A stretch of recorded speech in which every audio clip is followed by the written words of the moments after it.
My dream house was finally finished, and I was so excited about the new life we were about to start. As I looked around our new home, I imagined all the wonderful things that were ahead of us. There were so many changes I wanted to make, and I was eager to begin. Just then, my in-laws showed up unexpectedly. "You're such an unreasonable daughter-in-law," they said. "We're going to live here from now on, so you need to move your parents somewhere else." I was shocked and confused. I asked my husband what was going on, but he just sighed and said, "That's how it is. I'll tell your parents." Before I could say anything else, my in-laws walked into the house. I took a deep breath and calmly said, "Do you understand whose house this is?" "Let me introduce myself. My name is Donna. I'm 35 years old, and I work for a company. I've been married to James for 5 years, and we have a 4-year-old son named Adam. Adam acts very mature for his age because he's been raised around adults. Raising a child can be tough, but spending time with my son makes me happy. However, I do have one worry. My elderly parents are struggling with leg and back pain. After thinking about it a lot, I talked to my husband about the possibility of having my parents live with us. "That's a serious concern," he said. "It would be a good way to repay them for everything they've done for you. If it makes you feel better, Donna, I don't see any problem with it." "Really? That's great. Thank you, James," I replied. I was so grateful to have such a caring husband who agreed right away. So I started planning for my parents to live with us. But it wasn't easy. My parents' house is far from the city, which would make commuting to work difficult. We couldn't use a car to commute, so living there wasn't a good option. At the time, we were living in a small rental apartment that was only big enough for the 3 of us. It wasn't practical to have my parents move in with us there. After thinking it over, I came up with an idea. "James, I've been thinking. How about we build a new, bigger house? Maybe now is the time to take a bold step." James agreed right away. "That's a great idea. Let's build a comfortable house and live there together." With his approval, we started planning for the new house. First, we talked to my parents. They were hesitant at first, saying they didn't want to be a burden. But I explained that as Adam grows, our current home would eventually be too small, so it made sense to build a new house now. Once they understood, they finally agreed, and I felt relieved. After that, my husband and I were busy visiting real estate agents. We wanted a house near a hospital for my parents and close to a train station for work. We also needed a barrier-free environment because of my parents' mobility issues. My husband and I worked together to find the perfect location and design for our new home. Finally, all the preparations were done, and we placed the order with the contractors. It took a lot of effort and time, but we were proud of what we had accomplished. Now, we just had to wait for the house to be completed. Thinking about our new home made me excited and motivated me at work. During those exciting days, my in-laws heard about our plans and often contacted us. One day, my mother-in-law called and said, "I heard from James that you're building a new house. Is that true?" "Yes, that's right," I replied. "It's scheduled to be finished by the end of the year." "That's exciting. James has grown up so well, and we're so happy. We'd love to hear more about the new house. If you have time, please visit us." We had been so busy that we hadn't visited my husband's parents in a while, so we decided to go see them that weekend. When we arrived, they welcomed us warmly. Building a house is hard work, but it's also a lot of fun. Having your own home is a dream come true. "Congratulations," my father-in-law said, as happy as if it were his own achievement. I was touched and smiled. "Thank you. It was tough, but we're really excited about it. I can't wait for it to be finished, though I'm a bit worried about possible mistakes. Still, I'm thrilled about our new house." We were always excited and talked happily about it. Suddenly, my mother-in-law clapped her hands and asked, "By the way, what's the layout like?" I showed her the floor plan on my smartphone. "Oh, it's quite a big house, isn't it?" My in-laws commented, "Isn't it too many rooms for just the 2 of you?" We're planning to live with Donna's parents, and we also wanted extra space in case we have another child in the future, my husband explained. Surprised, my in-laws asked, "You're going to live with Donna's parents?" "Yes, that's right," my husband replied. "Donna's parents have been getting weaker, so we decided to live together. That's why we're building a new house." I noticed a change in my in-laws' attitude as James explained. Later, I realized this topic might not be very appealing to them, so I tried to steer the conversation in another direction. By the way, how have you both been feeling lately? Any changes? No, not really, they replied. Everything's about the same as the last time we met. But soon enough, the conversation returned to the new house. I want to know more about it, my mother-in-law asked. Which room will Donna's parents use? We're thinking about this area here, James answered, unaware of the tension. However, when we talked about living with my parents, my in-laws seemed unhappy. It felt like they weren't pleased with us prioritizing my parents. Although I felt a bit unsure, I knew that the main reason for building the house was to care for my parents. I hoped my in-laws would understand that eventually, but it was clear they weren't too happy. As time passed, the house slowly neared completion. Every time I visited the construction site, I eagerly looked forward to the day it would be done, while also paying close attention to the details. My parents visited the site several times too, and I could see how happy they were. It made me realize how rewarding it was to do something for my family. However, there was one thing that bothered me. Recently, James had been spending a lot of time with his parents, visiting them every weekend. James, are you going to your parents' house this weekend too? I asked. Yes, I am, he replied. You've been visiting more often recently, I noted. I'm trying to be a good son like you, Donna. Now that our new house preparations have settled down, I should visit them during the holidays. That's nice, you're very kind, James. Maybe I should come along with you, I offered. I was concerned that my in-laws might feel neglected, and I worried about their health. I thought I could help, instead of leaving everything to my husband, but he shook his head. I'm enough by myself, he said, and went to his parents' house alone. I told him that if he needed any help, I would join him, and I believed he would call me someday. Finally, our new house was completed, and moving day arrived. We packed our things into the car and headed to our new home. The new house was even more beautiful and grand than I had imagined. I was so moved that I gasped.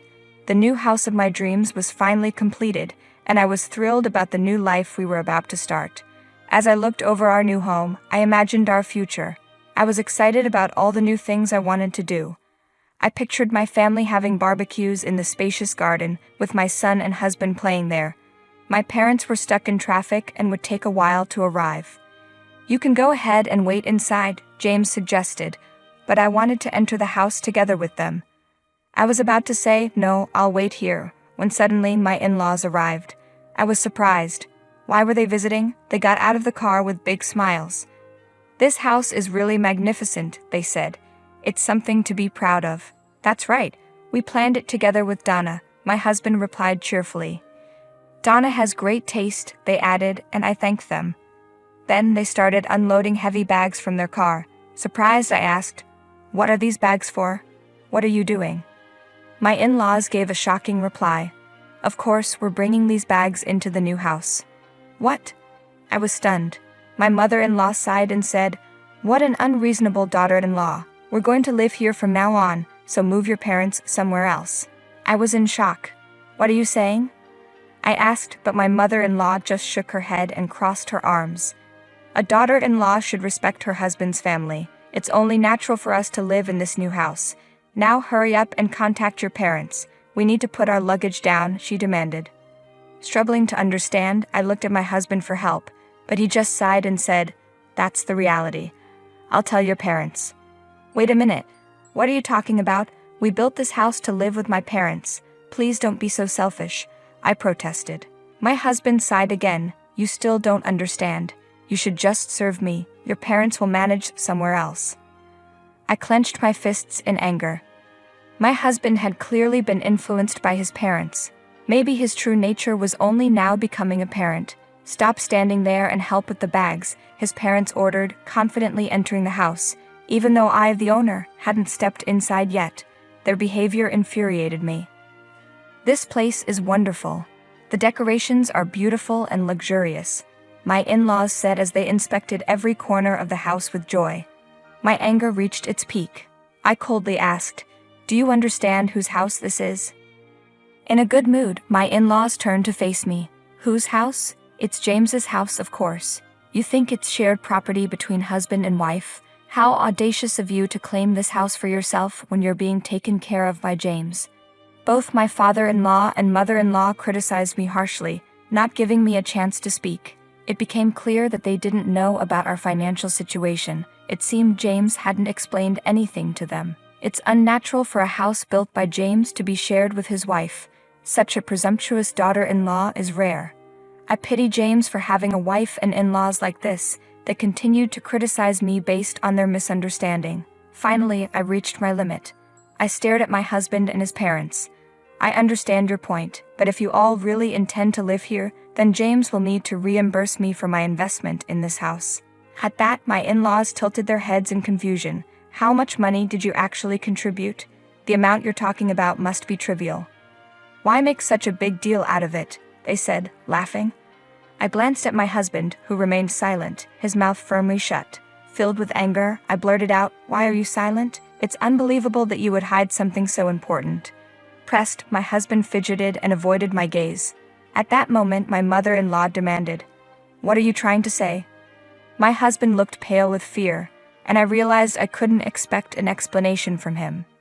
I decided to clarify myself. In fact, the funds for purchasing this house were all paid from my savings. Therefore, this house is technically mine. As I revealed this, I saw my husband's pale face. It was as if he had held his breath. I continued, "If you want to live here, you need to repay the $330,000 used to build this house immediately." My declaration shocked my in-laws, leaving them speechless. They turned to my husband, pressing him in a panic. "James, is that true? Is Donna really the owner of this house?" Faced with their questions, my husband had no choice but to admit the truth. Actually, Donna purchased this house. She is very capable and already holds a managerial position. Her salary is significantly higher than mine. But James, you've been working at your current job for a long time, right? You graduated from a prestigious university. You should be earning a high salary, my in-laws insisted. My husband, having a high sense of pride, must have been spinning the story to suit himself. However, even he couldn't hide his disturbance under the relentless questioning from his parents. "Actually, I recently made a big mistake. I almost got fired, and my salary dropped to the level of a new graduate," he finally confessed. Shocked by this revelation, his parents were left speechless. My mother-in-law murmured softly, "I can't believe James would end up like this." My in-laws quickly ran over to me, their previous rude behavior seeming like a lie, and apologized profusely. "Donna, we are truly sorry for what we said earlier," they pleaded. "Please forgive us. Could you possibly allow us to stay here?" "What?" I looked at them sternly as they both pleaded at once. Seeing this, my husband also became desperate and pleaded, "Please, it was wrong of me not to explain. Can you forgive us and allow us to live here?" Responding with a calm voice, I said, "No matter what you say now, I cannot forgive you. This house was purchased to live with my parents. If that cannot be fulfilled, there was no point in buying it. If you insist on staying here, you must immediately pay $330,000. How can we possibly come up with such a huge sum?" My in-laws responded. "Then you must leave," I stated firmly. When I refused, my in-laws began to cry and clung to me. "Please don't say such things. We've sold our home and have nowhere else to go. Donna, please forgive us. Please allow us to live here with your parents too." Unbelievable, I thought. A household where a couple lives with both sets of parents is unheard of. No matter the reason, it's impossible. If you sold your house, you should use the proceeds to find another place to live. As I declared this, they began to cry simultaneously. My father-in-law pleaded with a trembling voice, "To tell the truth, I've recently made huge debts through investments and gambling. We've used up the proceeds from the sold house and the retirement money, and now we have absolutely nothing left. We're retired, can't find work, and my wife has never worked outside the home. You're all we have left, Donna." Their expectations were clear, but this situation stemmed entirely from my father-in-law's actions and had nothing to do with me. "You should rely on your proud son. I have no obligation to support you financially, so unfortunately, I cannot help. However, we are legally a family, remember that." Regrettably, it is impossible to continue living with disrespectful parents and a husband who neither prevents illegal occupation of my property nor stops demanding it. Therefore, I have decided to divorce James. At my firm declaration, my husband weakly pleaded, "Wait a minute. Divorce isn't something you can just decide like that. Please don't say such things, Donna. I'm sorry, but I've reached my limit. Please leave this house immediately." Faced with the possibility of divorce, my husband was clearly shaken and, along with his parents, repeatedly pleaded, but my decision was firm. I cannot tolerate them staying in our house without permission for an extended period. If you continue to stay, I will call the police. My firm declaration made my in-laws choose to leave the house hastily. Nevertheless, my husband argued, "Legally, I am still your husband and have a right to reside here." But I could not accept his claim. "If you continue to stay here, I am prepared to take legal action and have you removed. Are you really okay with that?" During this conversation, our son, who had been napping, woke up and entered the room.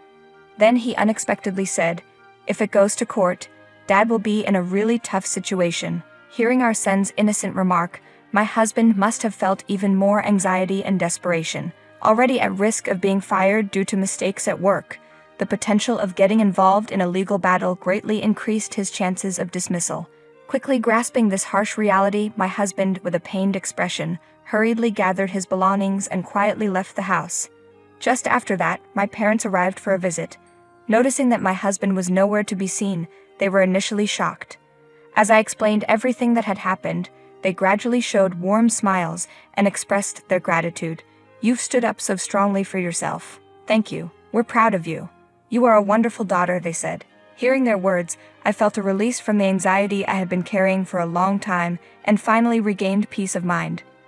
I had hoped that my husband would understand and accept the situation, but that was a wish unfulfilled. Perhaps escaping from a family that belittled me before things escalated further was actually a stroke of good fortune. The in-laws who had insulted me called repeatedly a week after I drove them out, but I decided not to respond to any of their attempts. According to some information, after losing their home, my in-laws are barely surviving in a poor quality apartment. Eventually, my relationship with my husband officially ended, and the divorce was finalized. Due to his workplace failures, he was transferred to a different region and is now living a challenging new life. Meanwhile, every time I see my parents enjoying the sunshine in the spacious garden of our new home, I feel truly happy. Although things didn't turn out as planned, we are leading a peaceful and joyful life in this beautiful house. As a single mother starting a new life, I am convinced that raising my child in this stress-free environment is far better than the co-parenting I previously endured with my ex-husband. I am committed to doing everything I can until the day my son grows into a fine adult.